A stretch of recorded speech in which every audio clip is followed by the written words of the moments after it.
It's time for the Douglas Coleman Show. Smooth and Savvy is joined by some of the hottest talent in the entertainment industry, from musicians to authors and all those in between. And now, ladies and gentlemen, here he is, Mr. Smooth and Savvy himself, Douglas Coleman.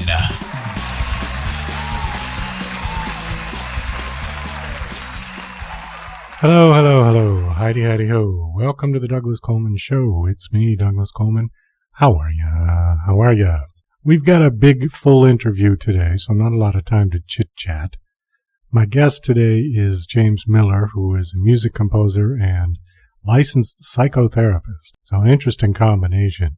His music I really love because it's just piano, and I'm very partial to piano music. He writes music sort of, I guess we did talk about it as being music therapy, and it's not exactly music therapy, but, you know, the titles he's got are stuff like determination and introspection. So I suppose, you know, the inspiration for writing those songs would be kind of along the lines of what he's doing as a psychotherapist. But anyways, it's really great music, and we only have time to play one of the songs during the interview. He's a very fast talker, just like we mentioned another one, Michael Rakucci, who has been on this show twice. And actually, he's involved in music therapy because he's making a documentary film about music therapy all over the world. He talked very quick as well. So I don't know, maybe there's something with music and psychotherapy and quick talking. The one thing I like about people who talk very fast is, especially in an interview, it goes by so quick that you kind of have to go and listen to it again, which helps me out greatly with my YouTube play stats. You're listening to Mr. Smooth and Savvy right here on the Douglas Coleman Show. We'll be right back after these commercial messages.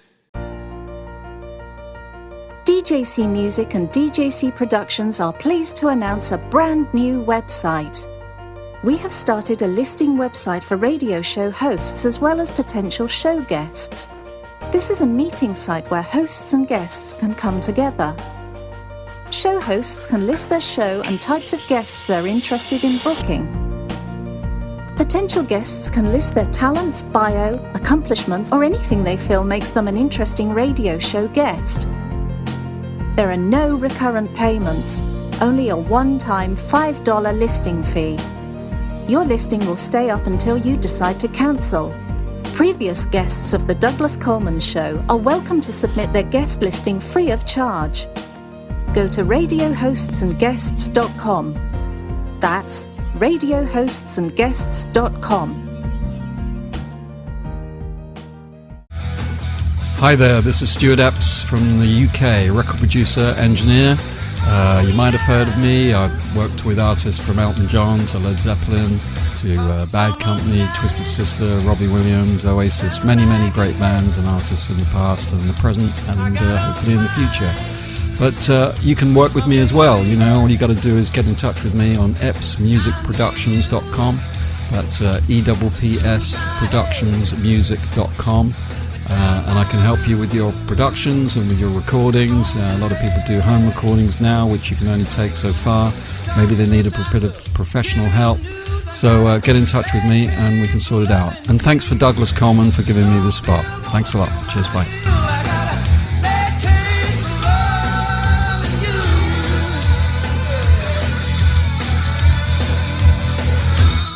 And now... Hey, Rocky, watch me pull a rabbit out of my hat. See? Nothing up my sleeve. Presto! Wrong hat. Now here's something we hope you'll really like. James Miller is a music composer and licensed psychotherapist who blends music and psychology together to create relaxing, inspirational music. He started composing and performing at an early age, and at university studied both music and psychology. Because of his years schooling in both professions, he skillfully composed his music to positively influence his listeners' spirit, mind, and body. Okay, please welcome James Miller. Hi, James. How are you? I am well, Douglas. Thank you so much for having me on your show today. Oh, my pleasure. I wanted to ask you straight off the bat, and then we'll get into your music and your therapy and all that. What is the difference between a psychotherapist, a psychologist, and a psychiatrist? That's a great question. I get asked that a lot. A psychiatrist is a medical doctor, so they have they're a medical doctor, like I said, who prescribes a medication. So you typically would see them for the first intake for about 45 minutes, and then after that for medication refills, like 15 minutes every few months. A psychologist is a PhD who does therapy, but they also do a lot of testings, like intelligence tests. And then a psychotherapist could also be a medical doctor. A psychotherapist. I'm all confused myself. A psychotherapist can also be a PhD, but they specifically focus on the counseling itself. So the psychologist does counseling and testing, where the psychotherapist could be a master level or a PhD, but they only do the counseling. And so that's what I chose to do, was just the counseling component of that as opposed to doing the testings. Okay, so why would I want to come to you? What would be my reason for wanting to make an appointment and come see you? Well, for to come to see me or to see anyone who's a psychotherapist, it can be, I think there's sometimes a stigma when it comes to wanting to see a therapist. What typically happens overall is anyone can have any life struggles, but it also can be just a check-in. I think it's important for all of us to have some type of check-in in our life, just to make sure that our perception about life is a healthier perspective. And so that's one of the things that I really do. I had a very successful practice in the Washington, D.C. area. And about a year ago, I decided to give that up and do the new thing that I'm doing. It's focusing specifically on people whose lives are going really well, and then I help them make it even better. And so that's part of the lifeology that I do when it comes to my own podcast, my YouTube episodes, articles I write, and even the music that I compose. All that's kind of lumped together. And so I go from a place of helping people beyond the therapy, if you will. So since I don't see clients individually like I used to, I just do more helping them just transform their lives, people that are already successful, and making even more successful. So you just said that you do not see clients individually anymore? I do now and again, but I should clarify that. I don't do it full time like I used to. My private practice in DC I used to have about 30 clients a week. And now I have like maybe 6 or 7 a week now and again. Sometimes I fly back to DC and see a couple clients now and again. Same type of therapy that I did before. It's specifically, like I just said, the people who are already doing really well, and it's just making their life even better. So it's not if people are going through a lot of depression or depressive episodes or bipolar disorders. It's just more people, just life struggles, and just helping them manage their life even more effectively and succinctly than they were able to before. I have a good friend who has been a guest on my show twice now. His name is Michael Ricucci. He's a filmmaker. He's currently doing a documentary on music therapy all over the world. He's going to all kinds of remote places. He just came back from, somewhere in Ethiopia. And then he was going to Iceland, and then he was going to the Middle East. And he's embarking on a year-long world tour. And he's documenting music therapy as it is used around the world, specifically with the music that's indigenous to those people. Because music obviously is different. Oh, wow. I bet that's fascinating. So it got me kind of making a parallel between what you're doing and what he's doing in the filming. And I was just wondering if that is exactly what your music, are you using that as therapy for your clients? That's a very good question. I don't use it like I would like to yet. I was a composer since I was a kid, but I didn't really pursue it like I wanted to. And so my first album, which I released in 2013, I really I used it in such a way that the therapeutic component of taking someone and allowing that music, because there are many different ways as far as the neurology of how music affects people. And so my goal was to create my compositions to help people find relaxation and peace. Now, sometimes people say, I can hear a piece of music and I feel very tranquil. And that's wonderful. But I often will use the psychology behind it as well as the therapy. And of course, the music theory behind it. The first album I wrote, or actually both albums, the first album, Consolation, and the second album, Restoration, that I just released, I read them actually like a book. And so the first album, Consolation, was written for people who are experiencing grief and loss. So that first one has 10 original compositions. And it goes from the place of someone just feeling so broken and so distraught, and it moves them to a place of, they go from, they're questioning their life, they're wandering, they have temptation, they're uncertain, And so what I do is I try and take an emotional expression and I craft it into a composition. And so with that first album, it went through each of the 10 emotional struggles that someone would have, and then it ends with hope. And so I wrote it like a book. And like I said, each song is like a chapter in that book. And so that is kind of what I do. If people listen to it as a progression and there's a narrative that goes along with it, it helps them move them to a place of hopefully a sense of hope. That was the last piece.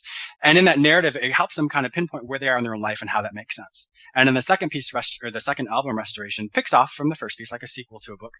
And that one goes from a place of someone just having a lot of introspection, just really changing their life around, really understanding how they got to where they were in the first place and how do they want to make themselves better. And so my connotation of what restoration, that word, what it means, is something greater than it was before. It's stronger, more viable, more powerful than it was before. And so that's also written like a book as well. And that's another 10 original compositions. And it moves it from a place, first composition is called Awakening. He has an internal awakening of who he is. And then he has introspection and then perspective and meditation. And so it goes through this whole gamut of more of an introspective, internal awareness. And then it finally gets to a place of new love, which he loving himself, loving the world around him in a way that he never had before. And what I do with that is whatever the emotional construct is, I will then use my goal anyway, is to use kind of more of the neurology of that. So the way it works is we all know about classical music. Some people love classical music, some people don't. But when it comes to the harmonics of music, so if we hear a major chord versus a minor chord, without getting too technical, the harmonics are basically, they're filtered out and layered in a very smooth way. So that way we hear it, the nerve fibers in our ear allows for each of those single nerve fibers to vibrate at a certain pitch or certain hertz. And so when that happens, we have a sense of tranquility. But if you get something more like dissonance, and dissonance is essentially, two notes clashing together, and sometimes we're like, And what that really happens is those notes are so close together that the nerve fibers themselves can't actually vibrate by themselves. And so it's kind of like a warbling effect, and it causes us to feel a certain way. So in a very basic way, what I do is whatever that emotional construct is, I weave dissonance and harmony to such a degree, as well as the tempo, as well as all these other things, to really try and recreate that emotional experience for someone. And then of course, it also was with the tempo. What many people don't realize is the tempo itself. However, what the beats are, how fast the song goes, our heart actually mimics that. So if I'm writing something that's maybe a little bit more difficult, of course, I'll use more of the dissonance. The tempo will go a little faster, which causes the heart rate to increase a little bit. And in doing that, it kind of moves that person to experience what it is that I want them to experience. Now, some people could say, James, it's just a song. For some people it is. But the thought that goes behind it when I create it is kind of really links that musical theory as well as a psychological experience to hopefully help them experience what it is that I was trying to convey, and then experience that themselves. And so you can listen to the pieces individually, or you can listen to them as kind of like that book concept. It's just really up to the listener. Well, it's a really interesting concept. I like the idea of you put together an album that it sort of goes in steps. It's not just a collection of songs. I mean, in the old days, they would have called it a concept album, where it actually had some sort of meaning throughout the whole album. And yours certainly does. Also, the other point I wanted to bring up is that music, the way you've written it, which is very human type music, I get into this conversation with other musicians because I'm kind of I don't know, call me a grumpy old man, but I don't like music that is created with the computer.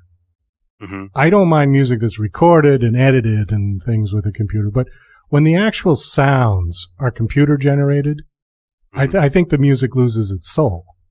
Sure, it certainly does. Okay, so in your case, where you're just playing the piano, and that's all I've heard on yours, right? It's simply piano. Okay. Yes. The connection to the soul is tremendous, and what you're actually doing is taking music theory and applying it emotionally, correct? In other words, like a minor chord would, if you want to use a classic example of a horror show, they wouldn't use music that's all C, G, and A. They would use C minor and G minor and okay. And I know we're getting technical, but you're a musician, so you'll understand what I'm talking about. Well, what's also neat is when you have a minor, if you play in a minor key, there's also what's called modes. Modes actually moves one note up and down throughout the scale. And so not only do you have major, minor, then you have 7, well, I guess technically 6 other modes in the minor key that actually can move it into a different direction. So there's so many subsets and subscales that people sometimes aren't even aware of, those people who are not musicians. Well, it's true. I'm going to quote something that Miles Davis said a long time ago when he talked about musical composition. He said, I don't like to teach my musicians theory, but all I tell them is that there's always a melody within a melody within a melody. Yes. And once you have the structure of where you want to go, you can just go on and on and on forever. It's really true. You layering the different harmonics together, different melodies together in a counterpoint. It just blows my mind. Specifically when I was writing this, the second album, Restoration, I had moved down to Florida where I currently live after giving everything up because I really wanted to pursue the new things that I'm doing. And that's including my music. And once I really found that space to really create the way that I wanted to, all of a sudden the way I created, and this is just internally how I feel, is before I would write in kind of a linear way. You start at the beginning and then to mid and then the end. And in doing that, it was wonderful. But once I came down here and really opened up that creative space for myself, all of a sudden it was like I could write almost like in a 3-dimensional, or almost like a cube. So what I mean by that is, it's kind of abstract in the way I'm describing it, but then I would write these other pieces that will go along with it. So sometimes you have 2 or 3, sometimes even 4 pianos playing at once, that you wouldn't think they would go together, but they do. Somehow the melodies go together, but it was very expansive in my mind how I wrote. And I hadn't written like that before. So it was such a creative endeavor for me to be able to write in a way where it was layered with so many different piano voices that came out. We may hear one of them today. It's called Introspection. And that piece itself is 3 pianos playing at once. And what I didn't say earlier is the way I write, it's also symbolic. So someone may experience some emotional journey as they're going through it, but it's also, I have a strong connection with God, and obviously people can have their own higher power. But for me, a lot of that was written together with speaking, having a conversation, if you will. But the constructs that come along with that is what the person's experiencing, perhaps what their spirit is experiencing, and then also just the minutia of their life and how it drags them back and forth. So it's really interesting, even more so than just the musical part of it. But I have it created that there's a lot of other things happening in the background. And so once again, if the digital booklet that comes along with it explains all that, explains the narrative, and then also explains kind of the composer's notes as well. So not only can people just hear it just to enjoy it, but to really delve into all of the complexities of the narrative and what I was experiencing, what I was hoping to have someone experience is demonstrated in that booklet. But it is, just going back to what you said before I went off on that tangent, it is true. There's melodies within melodies within melodies. Okay, well, the song, I wanted to play one of your songs, and the one, you sent me a few, and I listened to them all. They're all great, but the one that, I don't know, struck a nerve for me was Determination. So I want to play that one. Mm-hmm. And you also sent me the accompanying booklet. Now, I assume when somebody purchases the CD, the booklet comes with it, and this is part of the sort of liner notes, right? Correct. Well, the way it works is it only works with iTunes. The other digital stores, for some reason, don't allow for it. So if someone wants the actual digital booklet, either with the first one, Consolation, or my second album, Restoration, they have to buy it through iTunes.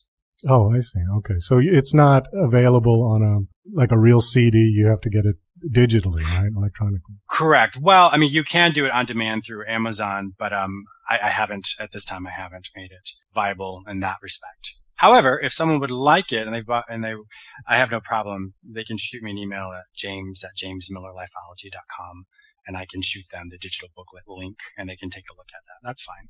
Well, I want to read the foreword, and then I'll read Sure. the part about determination, and then we'll play the song. It says, my previous album, Consolation, was written for people who are experiencing grief and loss. I like to think of that album like a book. Each chapter, composition, chronicles the journey of a man who experienced significant changes in his life. It documents the emotional struggle he experienced while refocusing his relationship with his higher power or God. At the end of the album, he discovered hope for his future. Restoration continues with his story of significant change and the restoration he has experienced. So the song that I picked was Determination, which is chapter 5. The note for that one is, he is determined to implement the plan he created for himself. He knows change does not come overnight, but he is determined to be proactive and change his life so he does not repeat negative self-destructive patterns. So with that, here is Determination by James Miller.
Wow.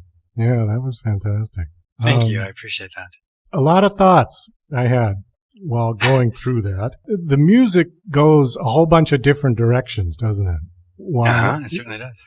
And to me, that does paint a nice mental image picture of determination. Because as we know, when you're going through life, you're going to go down different ways to sort of get to where you want to go. Mm-hmm. There's always obstacles and barriers and things you got to go around. And so in that, I could paint that picture in my mind, or the music was painting that picture of some guy going down a road. Oops, there's a roadblock. Got to go around that. Got to go this. Got to go that way, right? The other thing that was funny, and I think you might appreciate this being a composer, is, there's only so many chords that you can do. And true. Occasionally you hear something that sounds like another song, right? It's like one of our biggest fears as songwriters is, am I copying another song, right? Yeah. Now, I'm not suggesting you copied anybody, but there was a couple of, when you go up high, when you go up on the higher register, yeah, I almost wanted to start singing that song by Kansas, Carry On Wayward Son, because it just like 2 or 3 chords and then it went somewhere else. Oh, really? Yeah, you know that song I'm talking about? Actually, I don't. Oh, you might be a little young for that. How old are you, James?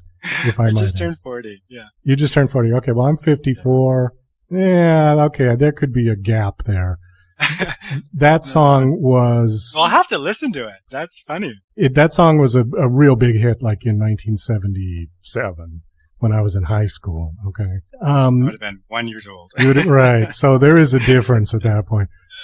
Once I rose above the noise and confusion. Well, anyways, that's the song, and I'm gonna have to go listen to it. That's funny. Yeah. Okay, well, it's by the group Kansas, and it's called "Carry On Wayward Son." But like I said, it's not you're not copying them, obviously. It's just that spot that clicked those because it's the same chords. How many pianos was that? Was that just one?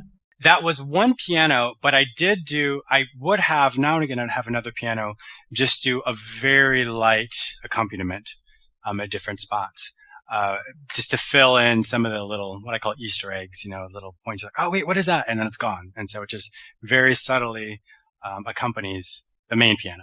Oh, okay. So because it did sound like you had 15 fingers. So well, that's the point. Yeah, that is the point. And that's one thing I really like to do is that's why I'm saying be much more expansive in the music that I write, with the different layers of having piano accompany a piano, having another piano accompany another one. And so in that, it just is much more expansive than what I'd written before, and even in the first album. So you have a podcast as well. Tell us a little about your podcast. What do you do exactly? Do you have guests on, or is it just you talking to yourself, or how does it work? Sure. So the podcast is called, or my website itself is James Miller Lifeology. And so as a psychotherapist, what I do is, with the YouTube episodes I have, I almost do like a concierge type of therapy. In other words, like a little life lesson that someone gets, 2 to 3 minute life lesson on how to make their day even better. And then the podcast is about a 30 to 40 minute podcast where I have 3 or 4 different segments. The first segment is I give like a creative story that goes along with a lesson. Then I teach a life lesson. It's about 10-minute long life lesson. And then I have a guest on the show who has overcome some type of adversity, and they're almost like a demonstration or example of the lesson that I just taught. And so I've had many different types of people, from authors to comedians to TV producers. Many different types of people are on my show. But the main goal of it is to teach people how to make their life better, how to overcome adversity. And we've all experienced adversity in some way, and we all have a lesson to teach. That's why lifeology, and that's why I called it that, is lifeology obviously is a study of life. And you have a lesson you can teach me. I have a lesson I can teach you. It could be simply you look at someone and be like, I don't want to make the same mistake that person just made. And so that's a lesson they taught you. Or you can say, wow, I really want to be like that person. That person did something fantastic. I want to try and emulate that. So we all have a lesson and a story to tell. And in my podcast, I allow people who have overcome adversity and they share their lesson, and then it all works together into a theme of sorts, if you will. I know that the life lesson you mentioned about, I don't want to make the same mistake as they did. That one's very typical of parents and children. And when the children grow up and have their own children, they say, I'm not doing the same thing my dad did to me, to my kid. That's, I hear that one all the time. And it seems to skip a generation. It's like the kids and the grandparents get along on a different level than the parents and the children. That's very true. That is very true. Yeah, I think you're absolutely right because, like you said, sometimes people say, I will never do that again. But what they don't realize is when they overcorrect, then it's almost like the role of the parent and child flips. And then the new parent and the new child, those roles flip. And that's why I often create a circular family legacy of different types of relationship discord, if you will. Well, yes, I think, and there is an old expression about how it skips a generation. People have said that for many, many years. And I think it's true, because I had a completely different relationship with my grandparents than I did with my mother and father. Not to say one was bad but it was different. I could communicate. Well, I think also the grandparents don't necessarily have to discipline or have to and sanction the child because that's what the parents do. And so the grandparents get to spoil and get to treat them in a way of just, it's always fun or it's always doing something, whereas the parents have to be the ones to discipline at times. And I think that's why often kids can get away so much with grandparents is because it's just a completely different role that they play in the child's life. They don't have ultimately the responsibility. Mm-hmm. They get to go home. Right. They get to go tantrum home. When they leave and the parents have to then they can come and they can come and play with the kids and then go home. Right. Exactly. I did watch one of your YouTube videos. Oh, okay. And is that your apartment that you're in? Wow. I would love to say yes. It essentially is, but now I have to thank you for making me spill the beans here. It's actually a green screen. I'm probably using some random person's house. It was in a magazine. I saw the apartment and I was like, oh, that's me. Not yet, but it will be me. Good at the piano. And since I live just a couple blocks from the ocean, I was like, oh, this really emulates me. And so I thought I want that to be my studio. So I used a green screen and I superimposed myself over that gorgeous studio or penthouse apartment. So now everybody knows that is. Oh, well, I'm sorry. I didn't mean to. No, it's funny because when people say, James, is that your place? Or do you record from your place? Then I'm like, well, technically I do. So yeah. But when they ask me a different way, then of course I have to spill the beans on that one. But it is a gorgeous place. Yeah, it's fabulous. And the ocean for miles out in the back. I know. The balcony. Sometimes people say, James, it seems like it's always the same time of day when you record and there's never any clouds in sight. And I just kind of chuckle because I'm like, well, because it's a picture. You know what you could do is if you could find some way to Photoshop, fool around with that particular picture, like add a glass or a candle or something on the table so it looks like you actually live there. Because if it never moves, if it never changes, or make it nighttime on one of your videos or something. I may try that. That's a good put the TV on and have a different show going, something like that. I definitely will have to think about that. That way you don't give away your secret too much. Yeah, I know. Now it is given away. But I know. Now the whole world knows. But I'm just playing. It's all right. When it comes to the YouTube episodes, that's something I think I have about 145 episodes now. I got a little carried away. Wow. But and I just started the Lifeology, my website. Everything one sees on my website right now. I think I started Lifeology July 22nd of last year, 2015. So all the content on there has been generated just, I guess it's just under a year. But so we're all busy in our own way. But this is something I really, you throw yourself into it. Threw myself into my compositions. My goal was to have my album done before technically it came out April 19th, which is my unofficial year to move down here to Florida. And that was my goal. It was kind of a gift to myself to be able to do that. And then Lifeology itself, that anniversary would be July 22nd. So you lived in Washington, D.C. for what? Is that where you're from?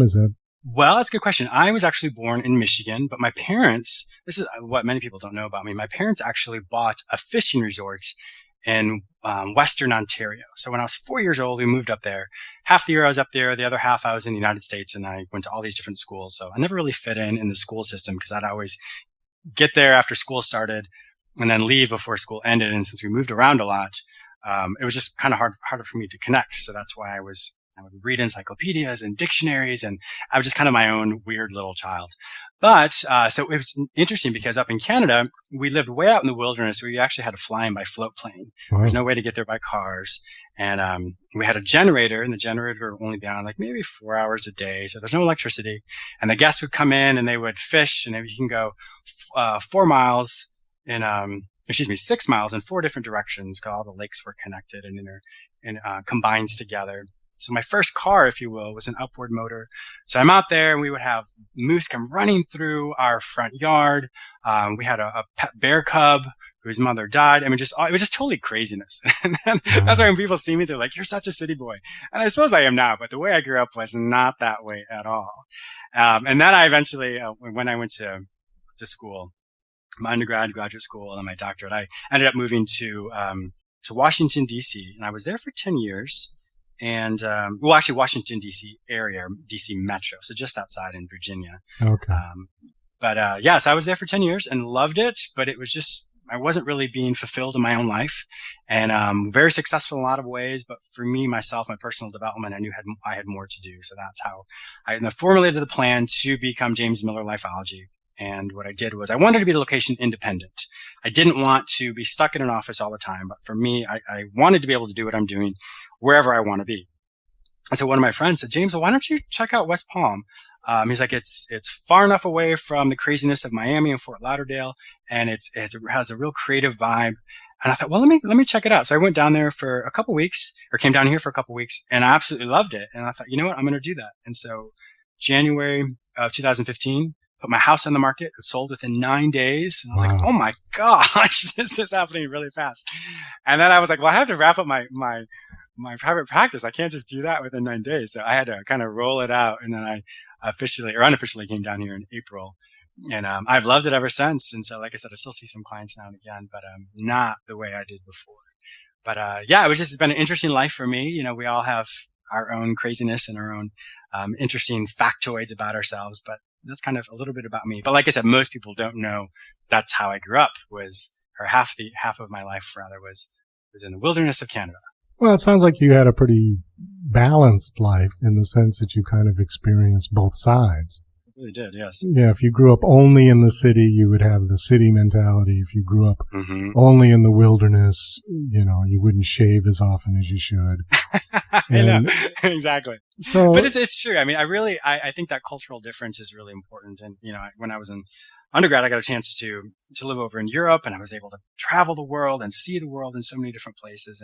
And so I really think that, maybe that's kind of what helps me be a good clinician, is because I have that much more expansive worldview of so many different cultures and understanding different things, and just helping the person just experience their own version of their life. And, I get to help them navigate what that looks like. And like I said, because I have seen so much in my life, and it has been, I am pretty well rounded. I brought up your YouTube thing because I wanted to actually cover the point or the lesson that you were doing on that particular episode, because it was one that was interesting to me. And it's something that I've kind of struggled with my whole life. But as I've gotten older, I've gotten much better at it. Mm-hmm. I think it really just takes practice and being conscious of it. The lesson that you were doing was, on which side of the coin do you focus? So tell us a little about that. Just give us a kind of a background, and then we can talk about examples or something. Sure. So I think that was actually the latest one that I did, on which side of the coin do you focus? And that one itself is, for every negative thing that happens in our life, it takes 6 to 7 positive things to counteract that. And so what we don't realize is that if someone says something to me and it hurts my feelings, or I may take it in a negative way, then the way we process negative emotions differently from positive emotions is, when we look at our negative emotions, like a Rubik's Cube, you think about what led up to that situation. You think about the way the person said it, the tone of their voice, the hand gestures that they use, why they may have said it, and you just really overly process that event. And it's not that we use more of our brain, but we just process it much more greater than we would a positive emotion.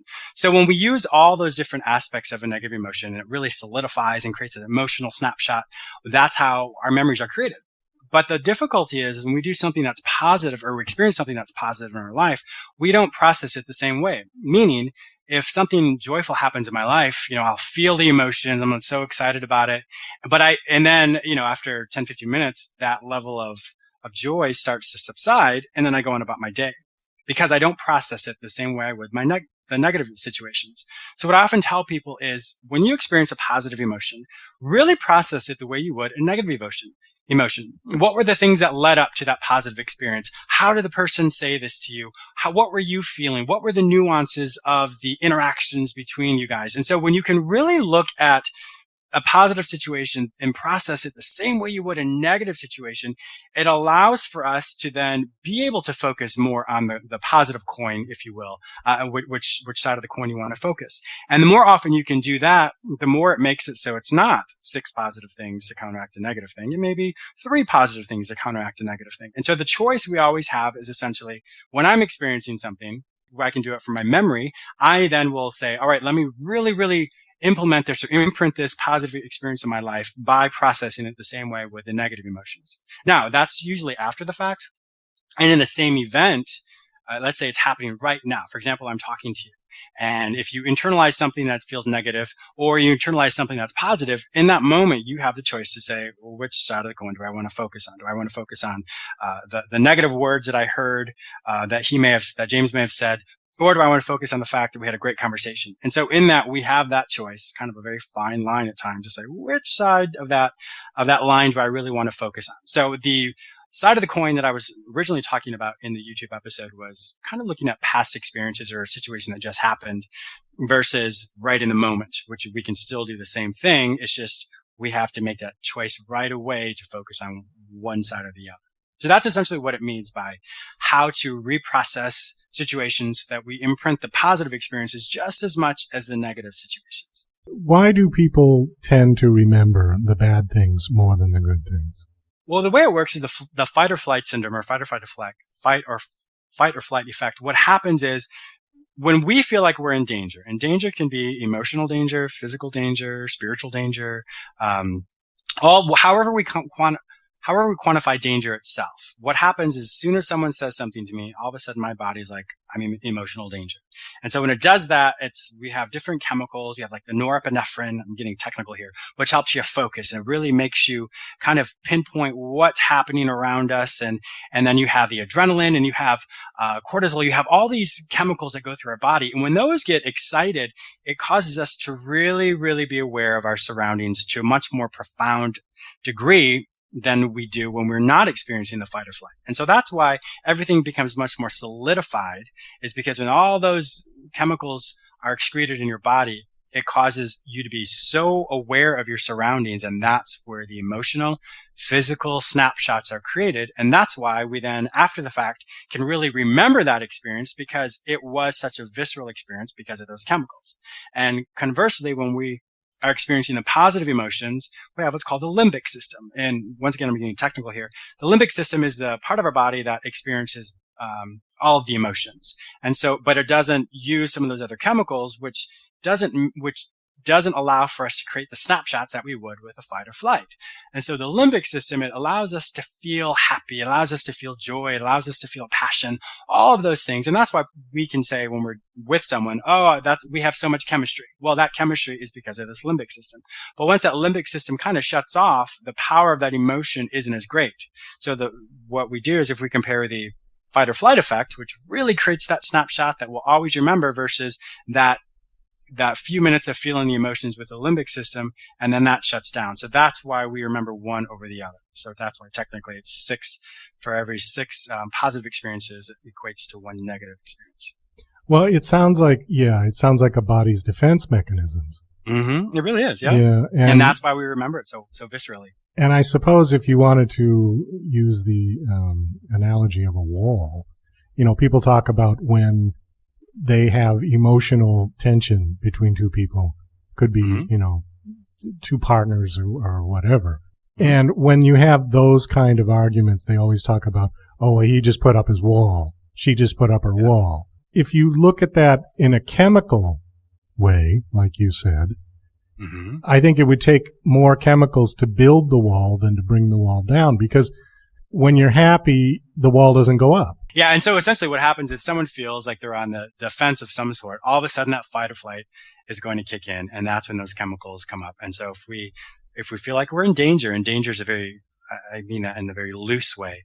If we feel danger by someone's tone of voice, or danger from if someone's really threatening us, all of a sudden we're in this real defensive state, and our usual happy-go-lucky expression is going to change to one of defense. And that's immediately when all of our shields or all of our walls go up, and that's what protects us. In fact, I did an episode. It's called "The Other Side of Anger," one of my YouTube episodes, and I kind of talk about that in the sense of anger itself is a primary emotion, because we have the four primary emotions we experience, but it can also be used as a secondary emotion. In other words, so if I'm really upset about something, think about a castle wall. The higher the castle wall is, the more it protects the people on the other side. Same type of thing when it comes to anger. When we express anger at a very high level, let's say a scale of 1 to 10, 10's the highest and 1's the lowest. If I experience anger, let's say a level 8, and if I'm using anger as kind of that shield, what I'm really doing is I'm protecting all those other vulnerable emotions behind that wall, that wall of anger, and I'm experiencing them also at a level 8. So I can be feeling very vulnerable, very rejected, very dejected, very depressed, very lonely, very betrayed. All of those emotions are there, but I don't want that other person to see. So I will really express that anger at a level 8 because I don't want them to see me break down. I don't want them to see me act in a certain way. So that's why often if we think, why am I so angry? Specifically after an event happens, and if we just find ourselves just so angry, you really want to ask yourself, am I really angry or am I hurt? Are my feelings just really hurt? Am I really disappointed?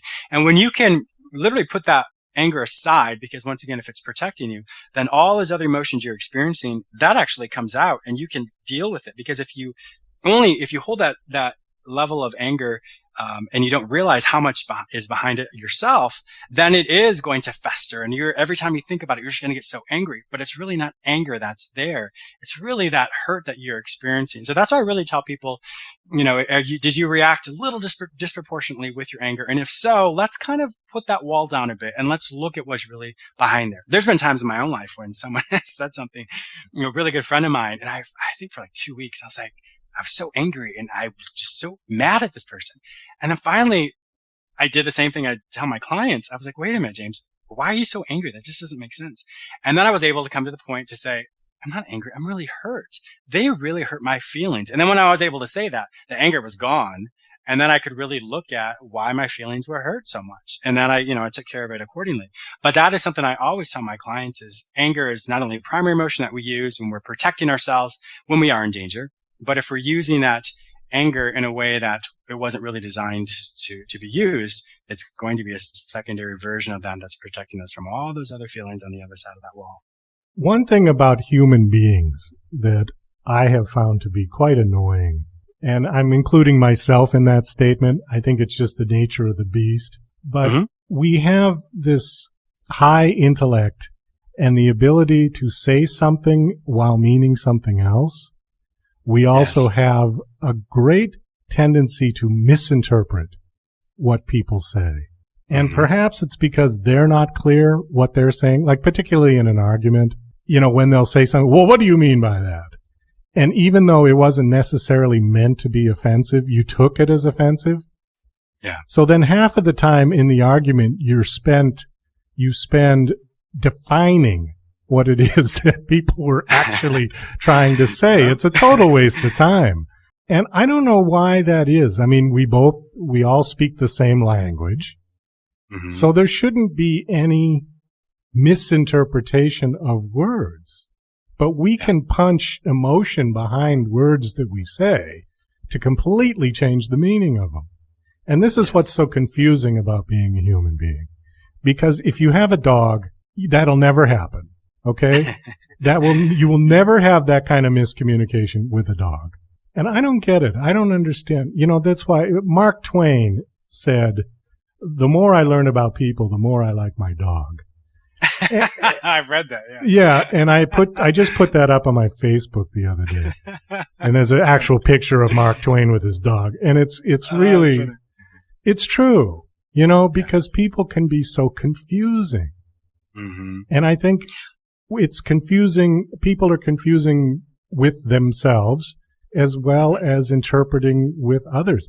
I mean, specifically in like a love relationship, your wife, your husband, your partner, that kind of thing. Those are when the prime miscommunications tend to happen. You know, there isn't a lot of miscommunication with the cashier at Walmart. Typically that it doesn't happen there. Mm-hmm. But it's when you get into the emotions and you get into a sexual relationship. I guess people have been trying to figure out why for a long time.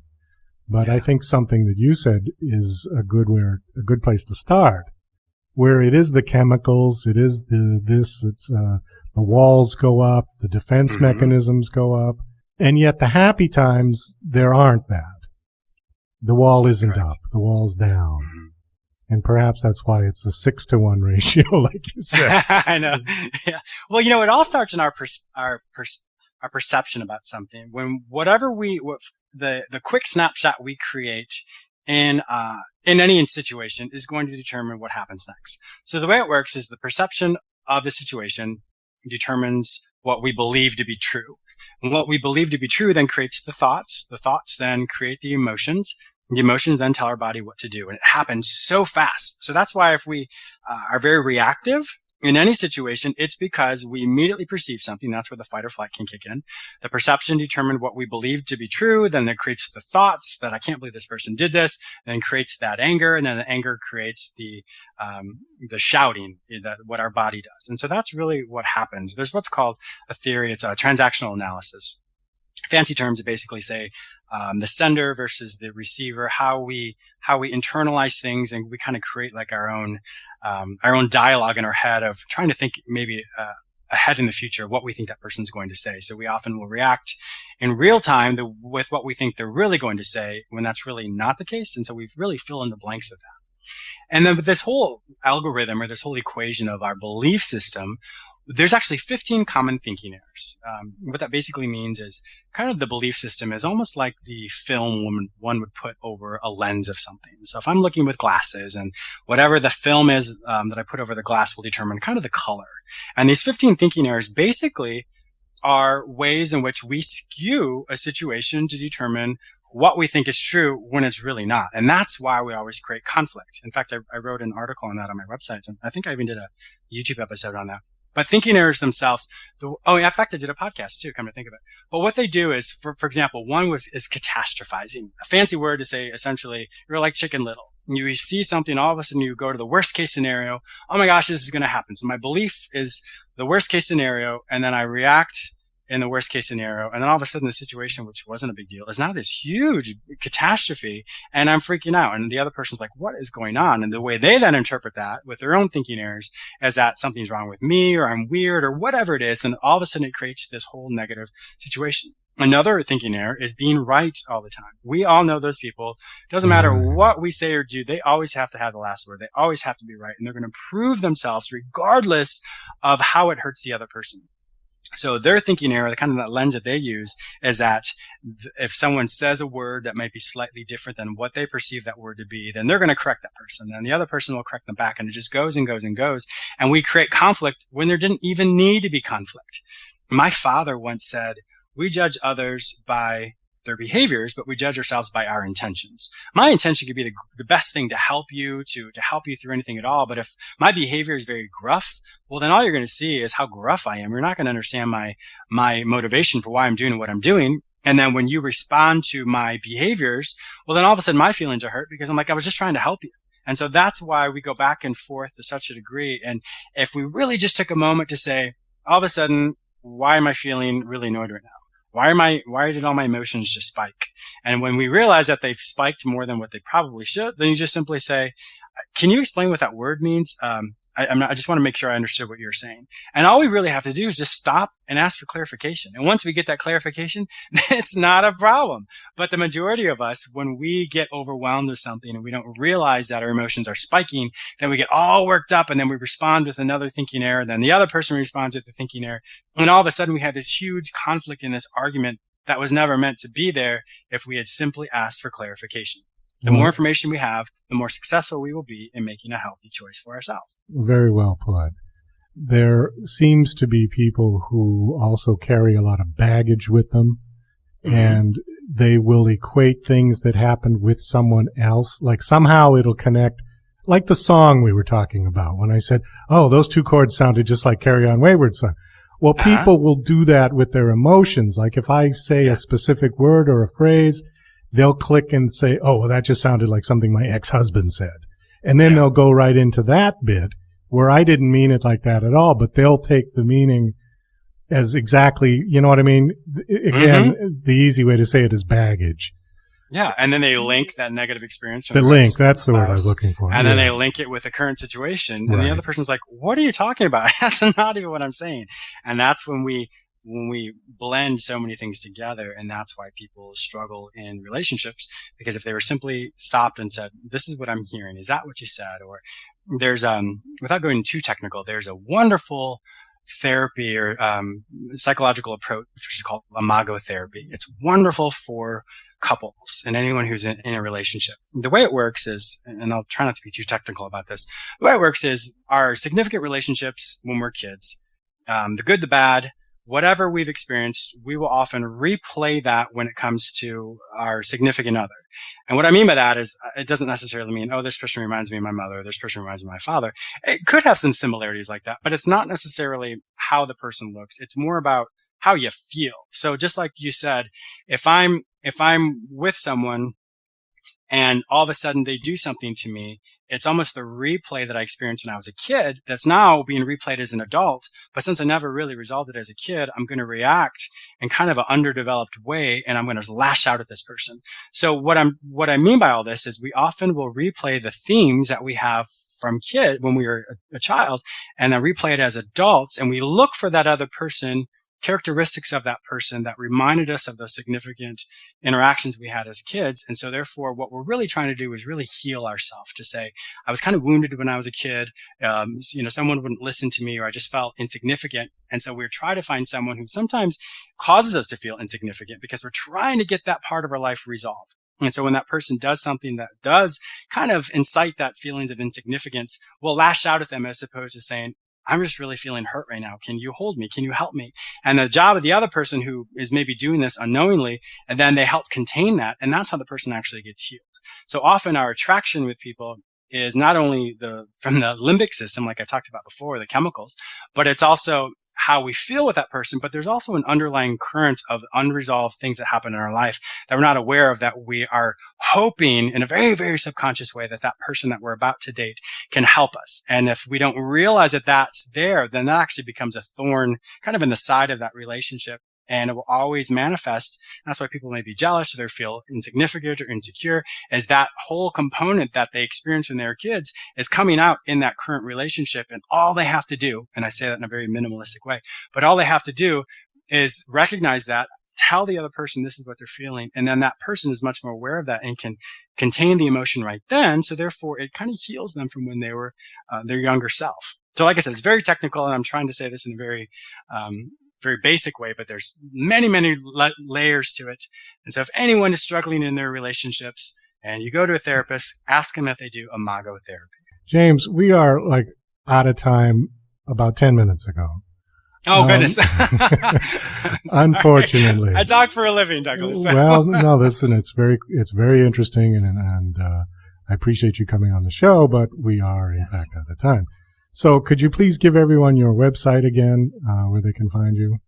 My website is James Miller Lifeology, and you can find all of my music there. You can find my YouTube episodes, my podcasts, the articles I write, and many other things there as well. And if you're looking for my music outside of my website, my stage name is James S. Miller, and you can find my albums on any of the digital music stores. And if you're looking to get the iTunes booklet, if you're looking to get the booklet on any of those albums, you must buy the complete album through iTunes, or if you want to reach out to me, you may at jamesmillerlifeology.com, and I can shoot you the link to where you may view the digital booklet.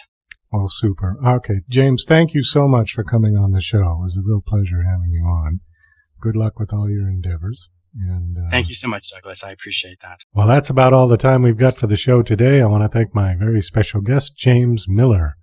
This is Douglas Coleman saying goodbye. To the